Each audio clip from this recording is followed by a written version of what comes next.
एको देवः स्वामिनारायणोऽयम् एको मन्त्रः स्वामिनारायणेति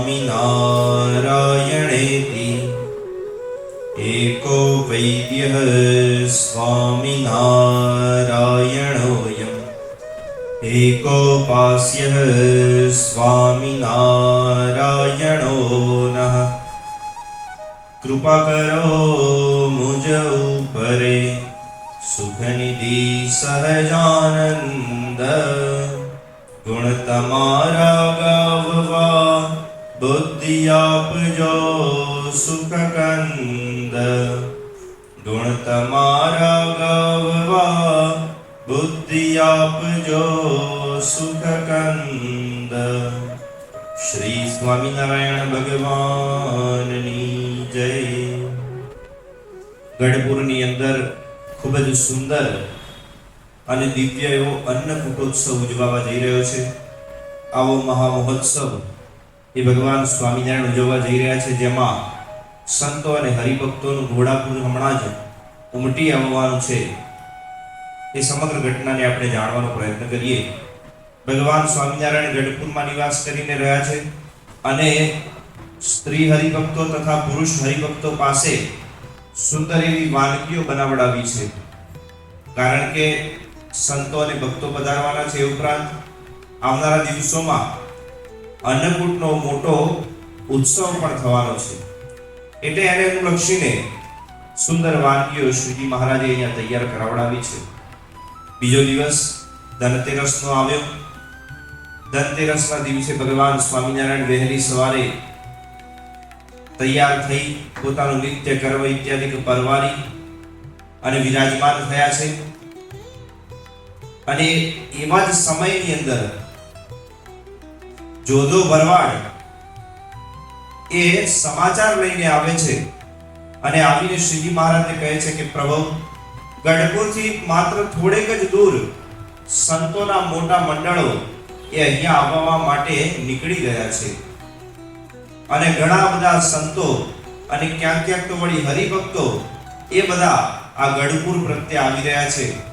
શ્રીજી મહારાજે આવું સાંભળ્યું એટલે તરત જ પોતે તૈયાર થયા અને પોતાના પાર્ષદોની પાસેથી ઘોડો મંગાવ્યો અને શ્રીજી મહારાજે ઘોડા ઉપર અસવાર થઈ ગયા। સાથે કેટલાક પાર્ષદો પણ શ્રીજી મહારાજને પહોંચી વળવા માટે તત્ક્ષણ પોતાના ઘોડા લાવ્યા અને શ્રીજી મહારાજની સાથે સાથે ચાલવા તૈયાર થયા। કેટલાક પદાતી પાર્ષદો પણ એમની પાછળ પાછળ ચાલે છે અને એમની પાછળ પણ કેટલાક હરિભક્તો, અને આવું મોટું મંડળ લઈને શ્રીજી મહારાજ સંતો અને હરિભક્તોનું જાણે સામયું કરવા જતા હોય એમ સામા પગે સંતોને તેડવા માટે ચાલ્યા અને ગઢપુરથી માત્ર થોડેક જ દૂર પહોંચ્યા હશે અને ત્યાં જ સંતોના દર્શન થયા। સંતોને શ્રીજી મહારાજના દર્શન થયા।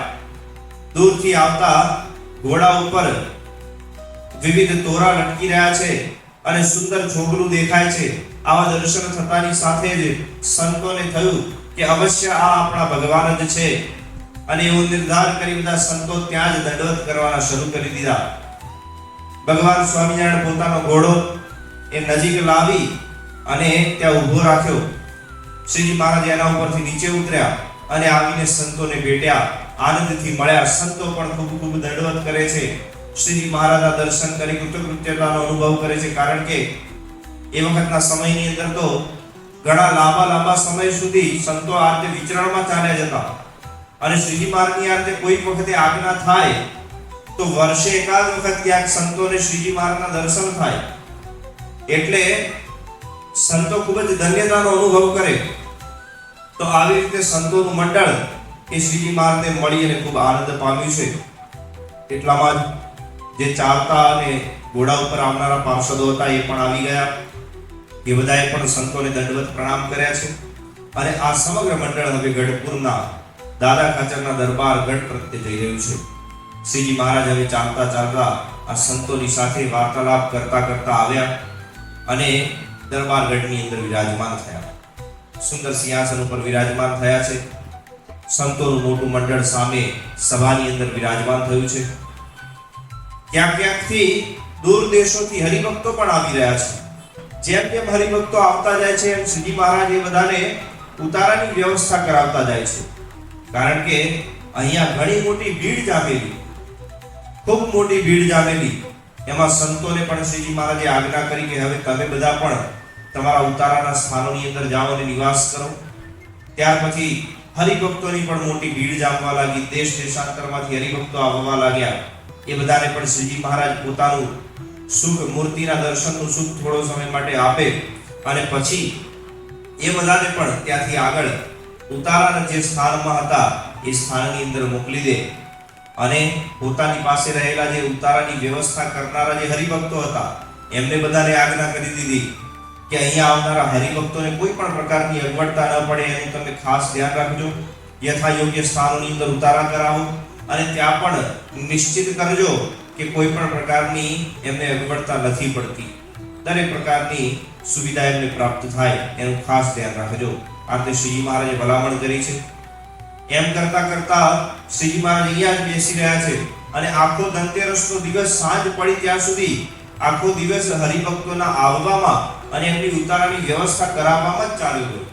એટલા બધા હરિભક્તો આવ્યા અને રાત્રિને વિશે શ્રીજી મહારાજ ઘોડા ઉપર સવાર થઈ અને આ હરિભક્તોએ જે જે સ્થાનોની અંદર ઉતારા કર્યા હતા એ બધા સ્થાનોમાં શ્રીજી મહારાજ પોતે નિરીક્ષણ કરવા માટે પધાર્યા કે હરિભક્તોએ ઉતારા કેવા કેવા સ્થાનોમાં કર્યા છે, એ બધાને કોઈ સુવિધાઓની અંદર કસર તો નથી રહી ગઈ ને, બધાનું ભોજન પાણી ઇત્યાદિની વ્યવસ્થા સારી રીતે થઈ છે કે કેમ, એ બધું ચકાસણી કરવા શ્રીજી મહારાજ પોતે આ રીતે ચકાસણી કરવા માટે, નિરીક્ષણ કરવા માટે પધાર્યા છે.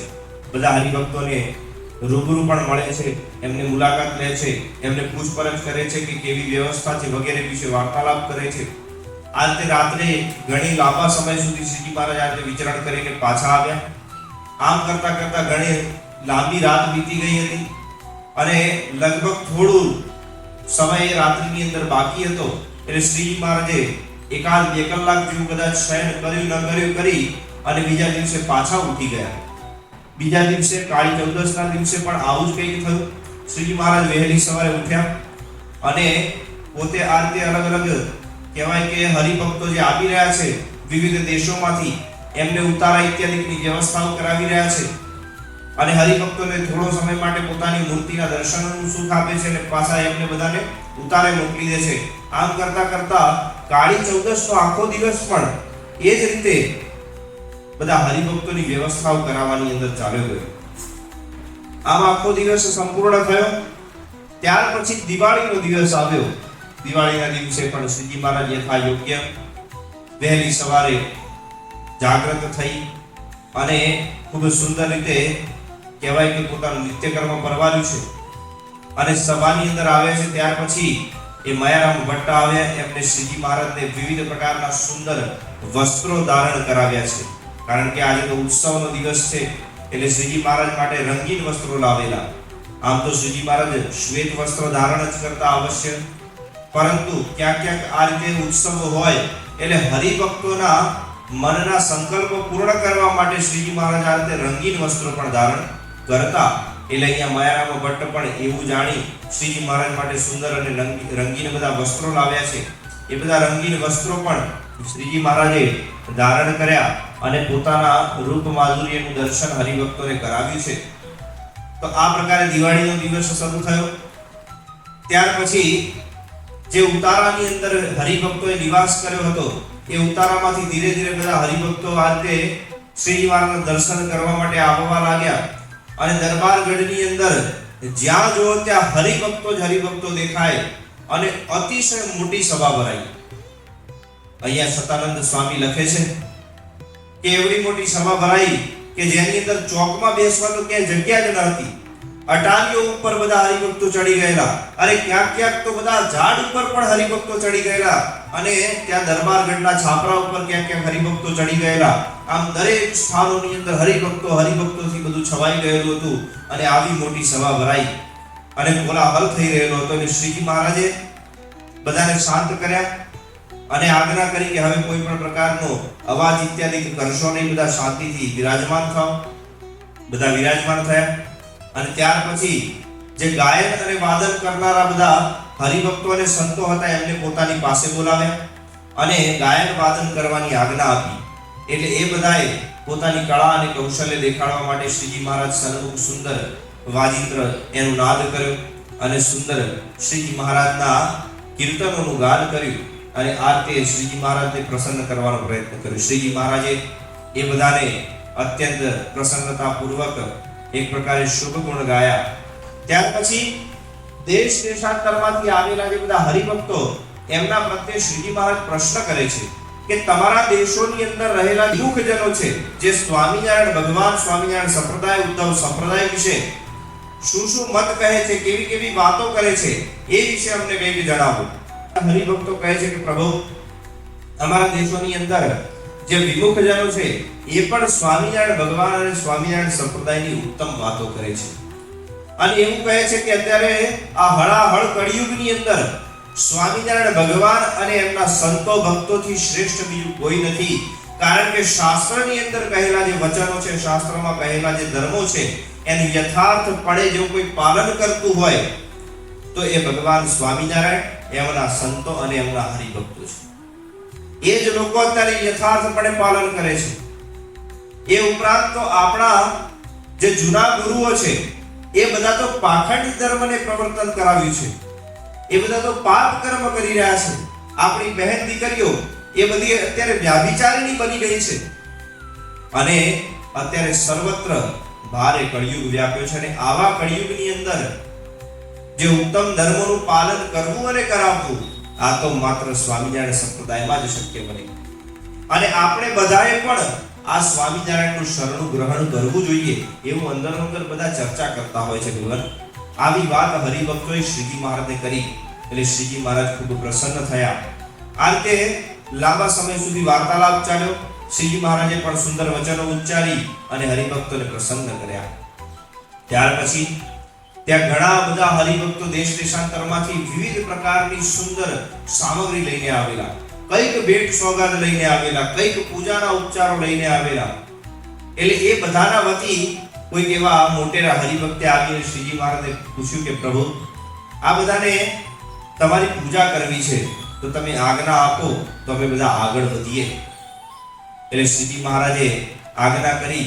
એક ગામનો સમૂહ હોય તો એ સમૂહે ભેગા થઈને આવવું, એ સમૂહ અહીંયા તત્કાળ બને એટલું જલ્દી પૂજા કરી અને પરત પાછા પોતાના સ્થાને બેસી જવું, પછી જ બીજા ગામના સમૂહે આવવું અને ખોટો કોલાહલ કોઈએ કરવો નહીં. આ રીતે કરવી હોય તો જ પૂજા શરૂઆત કરો. એટલે શ્રીજી મહારાજની આજ્ઞા અનુસાર ક્રમશઃ બધા ગામના સમૂહોના, બધા દેશ દેશના હરિભક્તો આવવા લાગ્યા અને એવું કહેવાય છે કે આખા ભારતભરની અંદરથી હરિભક્તો આવેલા. ભારતના ખૂણે ખૂણેથી અને ગામો ગામના બધા હરિભક્તો ક્રમશઃ આવે છે. પોતપોતાના સ્થાનમાં રહેલી જે ઉત્તમ સામગ્રીઓ એ ભેટ અર્પણ કરે છે. બધા સુવર્ણના અલંકારો લઈને આવ્યા છે, કોઈક છે તો સુવર્ણના વસ્ત્ર લઈને આવ્યા છે, કોઈ ઉત્તમ પ્રકારના ઢોલિયા લઈને આવ્યા છે, ઉત્તમ પ્રકારના છપ્પર પલંગો લઈને આવ્યા છે, વિવિધ પ્રકારની સામગ્રી. અને કોઈ ટોટો જ નથી. રાજાઓ પાસે પણ શતાનંદ મુનિ અહીંયા લખે છે. પછી તો શ્રીજી મહારાજ બપોરનો સમય થયો, હજુ પણ હરિભક્તોની પૂજા ઇત્યાદિ પૂર્ણ થતી ન હતી. હજુ પણ હરિભક્તો આવવાનું ચાલુ જ રાખેલું. એટલે શ્રીજી મહારાજ બધાને આજ્ઞા કરી કે હવે બધા શાંત રહો, હવે કોઈએ પૂજા કરવા આવવું નહીં. આવતીકાલે ફરીથી આપણે જ્યારે મોટો ઉત્સવ કરીશું, અન્નકૂટોત્સવ થશે, ત્યારે જે બધાને બાકી રહી ગઈ છે એ વખતે પૂજાનો લાભ એ વખતે બધાને આપીશું. પણ અત્યારે બધા શાંત થઈ જાવ, કારણ કે બપોરનો મધ્યાહનનો સમય થયો છે, માટે અમારે ગેલા નદીમાં સ્નાન કરવા માટે જવું છે એવું કહી અને શ્રીજી મહારાજ સંતો અને હરિભક્તોના મંડળ સાથે તૈયાર થયા અને ઉન્મત્ત ગંગા, આને ઉન્મત્ત ગંગા કેમ કહેવાય છે?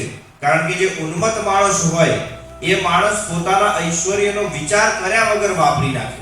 એવી રીતે આ ઉન્મત્ત ગંગા છે એ પોતાની પાસે આવનારા જે કોઈ પણ ભક્તો છે કે પાપી જનો છે કે ગમે તે છે તો એની પાછળ પોતાનું ઐશ્વર્ય વાપરી નાખે છે અને એના પાપ કર્મને બાળી નાખે છે. એવી આ ઉન્મત્ત ગંગા છે. એટલા માટે આને ઉન્મત્ત ગંગાનું નામ આપવામાં આવ્યું. એવી સુંદર આ ગેલા નદી, એનો મહિમા તો અહીંયા સતાનંદ મુનિ વખાણતા થાકે. એ પ્રકારની આ ઉન્મત્ત ગંગાની અંદર શ્રીજી મહારાજ પોતાના સંતો હરિભક્તો સહિત મોટું આખું મંડળ લઈ અને આવ્યા છે, પધાર્યા છે અને પોતે પ્રથમ જ જળની અંદર સ્નાનાદિક કર્મ કરવા માટે ડૂબકી મારી અને પછી તો જળ ક્રીડાઓ પણ કરવા લાગ્યા. આકાશની અંદર રહેલા દેવતાઓ પણ જોઈ અને આશ્ચર્ય પામ્યા, આનંદિત થયા. આ તરફ શ્રીજી મહારાજ અંદર ડૂબકી મારીને વિવિધ જળ ક્રીડાઓ કરી રહ્યા છે. ભગવાન સ્વામિનારાયણની સાથે સંતો અને પાર્ષદો પણ અંદર નદીમાં ઉતર્યા છે અને શ્રીજી મહારાજ એ બધાને એક પ્રકારે આવકાર આપે છે કે તમે બધાની તાકાત હોય તો મને પકડી બતાવો. એમ કરી શ્રીજી મહારાજ ક્યાંક જઈને ડૂબકી મારે અને ક્યાંકથી બહાર નીકળે. બધા પાર્ષદો અને સંતો પાછળ તરતા તરતા શ્રીજી મહારાજને શોધે પણ ક્યાંય મળે જ નહીં. જળની અંદર ક્યાંક ખોવાઈ જાય અને પાછા ક્યાંકથી બહાર નીકળે. આવી આશ્ચર્યકારી લીલાઓ કરવા લાગ્યા.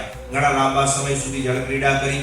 ત્યાર પછી શ્રીજી મહારાજે જે અમાવસ્યાનો દિવસ, કારણ કે દિવાળી અમાસના દિવસે હોય એટલે અમાવસ્યાના દિવસે જે કરવું જોઈએ એ પ્રકારનું કર્મ પણ ત્યાં કર્યું છે. અને શ્રીજી મહારાજે ત્યાં પોતાની મધ્યાહન સમયની સંધ્યા ઇત્યાદિ પણ કર્મ ત્યાં શ્રીજી મહારાજે પૂર્ણ કરી પરત પાછા દરબારગઢમાં આવ્યા. શ્રીજી મહારાજે પોતાના ઉતારે પધાર્યા, બીજા હરિભક્તો પણ પોતાને ઉતારે પધાર્યા અને ત્યાર પછી જમવાના સમયે બધા પોતપોતાના સ્થાનોની અંદર રહી જે પણ જમવાની વ્યવસ્થા હતી એ ભોજન ઇત્યાદિની વ્યવસ્થાની અંદર બધા જોડાયા અને જમણવાર સંપૂર્ણ થયો. ત્યાર પછી રાત્રિના સમયે સુંદર એવી દીપોત્સવી થઈ છે, કારણ કે દિવાળીનો દિવસ છે એટલે ઘણા બધા દીવડાઓ સજાવી અને ઘણા બધા દીવડાઓની હારમાળા થઈ છે. આખા દરબારગઢની અંદર શ્રીજી મહારાજના સન્મુખ દીવાઓની એવી સુંદરતા રચવામાં આવી છે કે જેને જોઈ અને હરિભક્તો પણ આશ્ચર્યને પામ્યા છે. અને આવા દીવાઓ વચ્ચે શ્રીજી મહારાજ ખૂબ સુંદર રીતે શોભી રહ્યા છે. આવો સુંદર દિવાળીનો પર્વ એ બધાએ ભેગા થઈ આનંદિત થઈ અને આખા દિવસ દરમિયાન બધાએ માણ્યો. અને રાત્રિના વિશે શ્રીજી મહારાજે હરિભક્તો જે પાકશાળાની અંદર સેવા કરી રહ્યા હતા એમને આજ્ઞા કરી કે આવતીકાલના અન્નકૂટના ઉત્સવ માટેની જે વાનગીઓ છે એ જે કંઈ પણ બાકી હોય અને અત્યારે બનાવી દો એમ કહી શ્રીજી મહારાજ પોતાને ઉતારે શયન માટે પધાર્યા છે. હવે અન્નકૂટનો ઉત્સવ કેવો ભવ્યતાથી અને દિવ્યતાથી થાય છે એની સઘળી વિગત આમાં વિસ્તારપૂર્વક શતાનંદ મુનિએ લખેલી છે. એ બધી આપણે જાણીને કૃતકૃત્યતાનો અનુભવ કરીશું કથાના આગળના સત્રમાં. ત્યાં સુધી સર્વને જય સ્વામિનારાયણ. સ્વામિનારાયણ નારાયણ નારાયણ,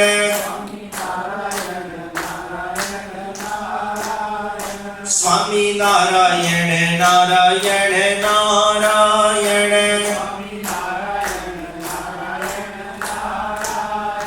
સ્વામિનારાયણ સ્વામિનારાયણ, સ્વામિનારાયણ નારાયણ નારાયણ.